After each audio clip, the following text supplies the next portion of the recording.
हमने Interstellar movie को दो भागों में बनाया, यानी कि फर्स्ट पार्ट और सेकंड पार्ट। अगर आप इससे पहले की कहानी देख चुके हैं तो आप इस पार्ट को भी देखिए, अदरवाइज हम नीचे डिस्क्रिप्शन में इससे पहले की कहानी का लिंक दे रहे हैं, आप उस लिंक पे क्लिक कीजिए और पहले इससे पहले की कहानी देखिए और उसके बाद इस पार्ट को देखिए। अब जिस एस्ट्रोनॉट को वो स्लीपिंग चैम्बर से उठाते हैं उसका नाम मैन होता है और वो बोलता है कि यहाँ पर इंसान रह सकते हैं। वो बताता है कि जिस जगह पर अभी हम हैं यहाँ पर एमोनिया की मात्रा बहुत ज्यादा है, पर ऊंचाई पर वातावरण बिल्कुल नॉर्मल है और वहां पर इंसान की बस्ती बसाई जा सकती है। मैन ने इस प्लेनेट पर पहुंचने के बाद अपने रोबोट को बंद कर दिया होता है जो कि ऑन होना चाहिए। मैन बोलता है कि ये गलत इंफॉर्मेशन दे रहा था इसलिए मैंने इसे ऑफ कर दिया और इस रोबोट का काम था कि सही इंफॉर्मेशन धरती तक पहुंचाना। वहीं दूसरी ओर ये दिखाते हैं कि पृथ्वी पर प्रोफेसर ब्रैंड अब अपनी जिंदगी की आखिरी सांसें ले रहे हैं और वो मरने से पहले मर्फ को बताते हैं कि ग्रेविटी की इक्वेशन कभी पूरी नहीं हो सकती। उसे पूरा करने के लिए उन्हें ब्लैक होल के पूरे डेटा की जरूरत होती जो ना तो उनके पास थी और ना उन्हें कहीं से मिलने की उम्मीद थी।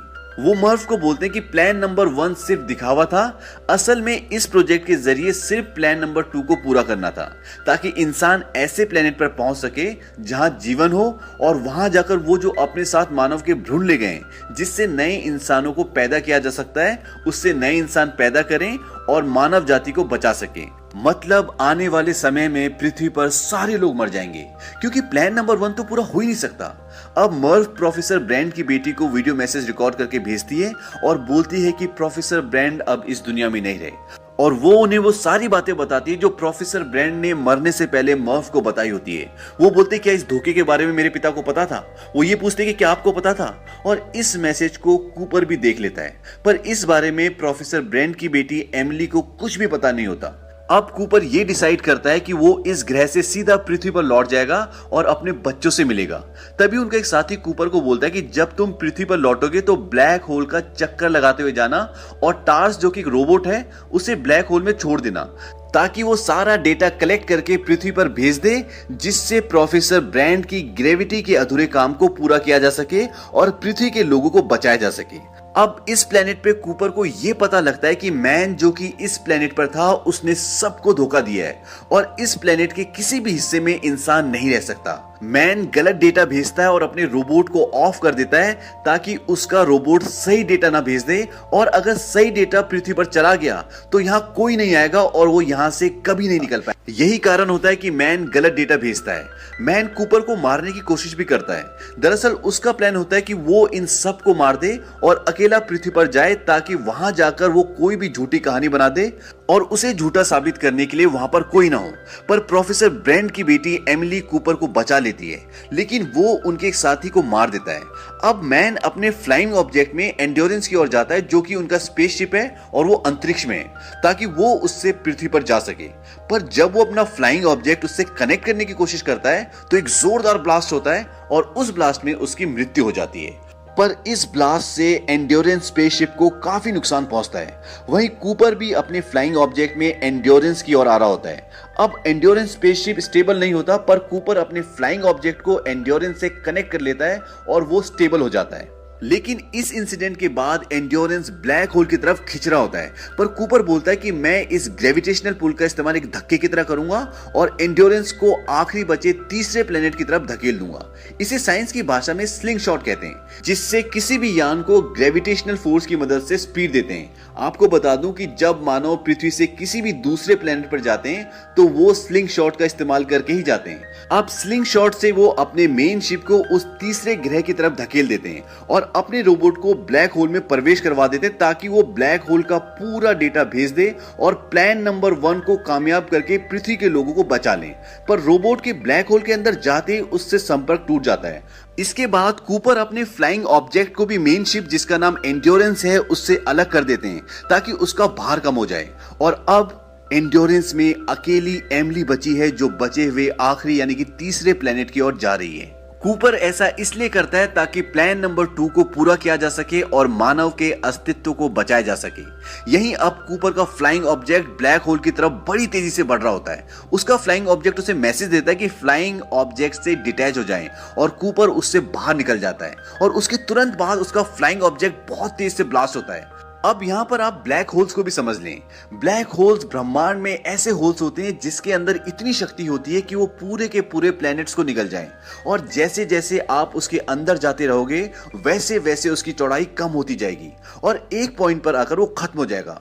पर जैसे ही कूपर बाहर निकलता है वो ब्लैक होल के अंदर ना जाकर एक टेसरेक्ट में पहुंच जाता है, और अब कूपर का रोबोट भी उसके संपर्क में आ जाता है और वो भी इस जगह को देख सकता है। उसका रोबोट बताता है कि फिफ्थ डायमेंशन के लोगों ने ह्यूमैनिटी को बचाने के लिए ये टेसरेक्ट बनाया है, और इस टेसरेक्ट में वो समय में आगे पीछे जाकर किसी भी पहलू को देख सकता है। वो इस टेसरेक्ट के जरिए अपने ही घर में बनी लाइब्रेरी में पहुंच जाता है जो उसकी बेटी मर्फ के कमरे में होती है, जहां उसे मर्फ दिखती है जो अभी बहुत छोटी है, और कूपर किताबें गिराकर उसे अपनी मौजूदगी का एहसास करवाना चाहता है।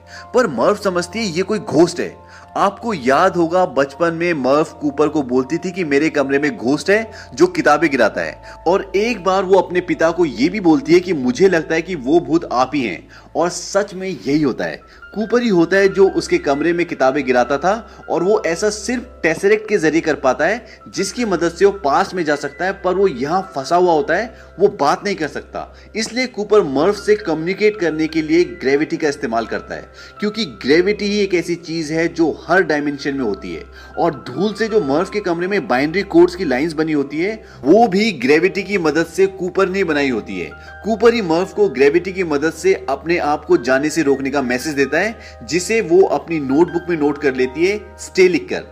लेकिन सारी कोशिशों के बाद भी कूपर ये नहीं बता पाता कि वो किसी टेसरेक्ट में फंसा हुआ है, और वही है जिसने ग्रेविटी की मदद से मैसेजेस भेजे हैं। तभी कूपर का रोबोट उसे बताता है कि उसे ब्लैक होल का सारा डेटा मिल गया है, जिसकी मदद से वो प्रोफेसर ब्रैंड की ग्रेविटी की अधूरी इक्वेशन को पूरा कर सकते हैं और पृथ्वी के लोगों को बचा सकते हैं। यहां पर कूपर सारी गेम समझ जाता है।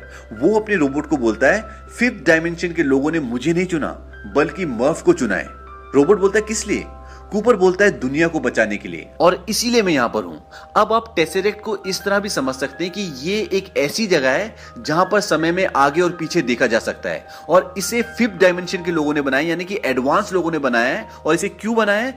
ताकि वो इंसानों को बचा सके, क्योंकि पृथ्वी अब खत्म हो रही है और जो एडवांस लोग हैं उन्हें पता है, और वो कूपर के जरिए सारी इंफॉर्मेशन मर्फ तक पहुंचाना चाहते हैं, और इसीलिए उन लोगों ने इस टेसरेक्ट को क्रिएट किया है ताकि यहां से कूपर सारी इंफॉर्मेशन मर्फ को दे दे और मर्फ पूरी दुनिया को बचा ले। इस हिस्से को आप एक बार फिर से समझ लें। फिफ्थ डायमेंशन के जो लोग होते हैं वो समय में आगे पीछे कहीं भी जा सकते हैं और कभी भी जा सकते हैं, और फिफ्थ डायमेंशन के लोगों ने ये टेसरेक्ट बनाया है जहां पर अभी कूपर है, इसीलिए ये समय में आगे पीछे कहीं भी जा सकता है, और इस समय में पीछे जाकर अपने ही घर की लाइब्रेरी देखता है और जहां पर उसे मर्फ दिखती है। अब सवाल ये उठता है कि इस टेसरेक्ट को मर्फ के रूम के पास ही क्यों बनाया जाता है? क्योंकि फिफ्थ डायमेंशन के लोग जानते हैं कि मर्फ नासा में साइंटिस्ट है, और वो कूपर के थ्रू ब्लैक होल का सारा डेटा मर्फ को देना चाहते हैं ताकि वो ग्रेविटी की इक्वेशन को सुलझा ले और इस पूरी दुनिया को जो खत्म होने वाली है उसे बचा ले। अब समस्या यह है कि डेटा तो है, पर कूपर उसे अपनी बेटी मर्फ तक पहुंचाए कैसे? कूपर अपने रोबोट से सारा डेटा मोर्स कोड के रूप में ले लेता है और उसे ग्रेविटी की मदद से बुक सेल पर जो घड़ी रखी होती है, जो कूपर ने अपनी बेटी मर्फ को इस मिशन पर आने से पहले दी होती है, उस घड़ी की सुई में ट्रांसफर कर देता है। मोर्स कोड टेक्स्ट मैसेजेस भेजने का एक ऐसा तरीका है, एक ऐसी टेक्निक है जिससे आप क्लिक से, लाइट से या ऑन ऑफ टोन से अपने मैसेज को भेज सकते हैं, और जो लोग इस शैली को जानते हैं और वो उसे डिकोड करके समझ लेते हैं। अब जब मर्फ अपने पिता की घड़ी लेने आती है, जो कि अब साइंटिस्ट है, तो वो देखती है कि उसकी घड़ी की सुई अजीब तरह से रिएक्ट कर रही होती है, और क्योंकि वो साइंटिस्ट है तो उसे मोर्स कोड के बारे में पता होता है, और वो ये समझ जाती है कि उसके पिता ही उसे मोर्स कोड के जरिए डेटा भेज रहे हैं, और वो इस डेटा को समझकर ग्रेविटी की इक्वेशन को सॉल्व कर लेती है। तभी जिस टेसरेक्ट में कूपर और उसका रोबोट होते हैं वो गायब होना शुरू हो जाता है और उन दोनों को इससे बाहर फेंक दिया जाता है। दरअसल फिफ्थ डायमेंशन के लोग कूपर के जरिए ब्लैक होल की सारी इंफॉर्मेशन पृथ्वी पर पहुंचाना चाहते थे, इसीलिए उन्होंने इस टेसरेक्ट को बनाया होता है। अब कूपर बाहर आ जाते हैं और उन्हें दूसरे एस्ट्रोनॉट्स ढूंढ लेते हैं। जब कूपर की आंख खुलती है तो वो एक स्पेस स्टेशन पर होते हैं। अब कूपर ने कुछ समय उस टेसरेक्ट में बिताया जो ब्लैक होल के लगभग अंदर ही होता है, तो वहां पर बिताया हुआ कुछ समय पृथ्वी पर कई सालों के बराबर होता है। कूपर की आंख खुलने के बाद जब वो स्पेस स्टेशन को देखते हैं तो वो देखते हैं उसका नाम कूपर स्टेशन होता है, पर ये उनके नाम पर नहीं बल्कि उनकी बेटी मर्फ कूपर के नाम पर होता है। जब कूपर अपनी बेटी से मिलते हैं तो वो देखते हैं कि वो बहुत बूढ़ी हो चुकी है और कूपर की उम्र लगभग 3 साल ही बड़ी होती है, पर अगर वो पृथ्वी पर होते तो आज उनकी उम्र 125 साल की होती। कूपर बोलता है कि मैं ही तुम्हारा भूत था। उसकी बेटी बोलती कि मैं जानती हूँ।